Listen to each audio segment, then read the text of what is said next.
లో ఉన్న మన రైతు మేకల పెంటయ్య గారు తమ సక్సెస్ ని పంచుకోవడానికి ఇప్పుడు మనతో ఉన్నారు. నమస్తే పెంటయ్య గారు. నమస్తే. సాధారణంగా ప్రతి మగాడి విజయం వెనకాల ఆడది ఉన్నట్టు మీ వెనకాల మేకలు ఉన్నాయని విన్నాము. అసలు మీ మేకల్ని మీరు ఏం పెట్టి పెంచుతారు? నల్ల మేక, తెల్ల మేక? నల్ల మేకని.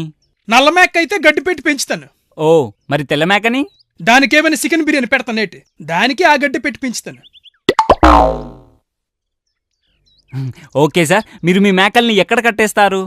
నల్ల మేకనా తెల్ల మేకనా? నల్ల మేకని సార్. నల్ల మేకనైతే మా వాకిట్లో కడతాను. ఓహో, మరి తెల్ల మేకని?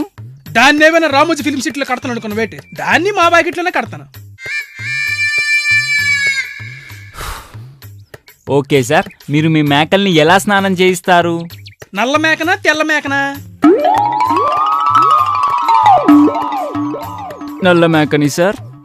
నల్ల మేక అయితే నీటితో స్నానం చేయొత్తాను. ఓహో, మరి తెల్ల మేకని? దానికేమైనా కేసు బీరులతో స్నానం చేయొత్తాను అనుకున్న వేటి, దానికి ఆ నీటితోనే స్నానం చేయొత్తాను. నీకు అసలు బుద్ధి ఉందా? రెండింటికి ఒకేలా చేస్తున్నప్పుడు మరి అస్తమానం నల్ల మేక తెల్ల మేక అని అడుగుతావేంటి? ఎందుకంటే నల్ల మేక నాది. మరి తెల్ల మేక? తెల్ల మేక కూడా నాదే.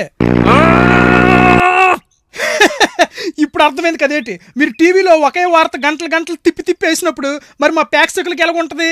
అది లెక్క. ఈ వీడియో నచ్చినట్లయితే లైక్ చేయండి, షేర్ చేయండి, సబ్స్క్రైబ్ చేయడం అస్సలు మర్చిపోవద్దు. అలాగే కింద బెల్ ఐకాన్ కూడా కొట్టేయండి.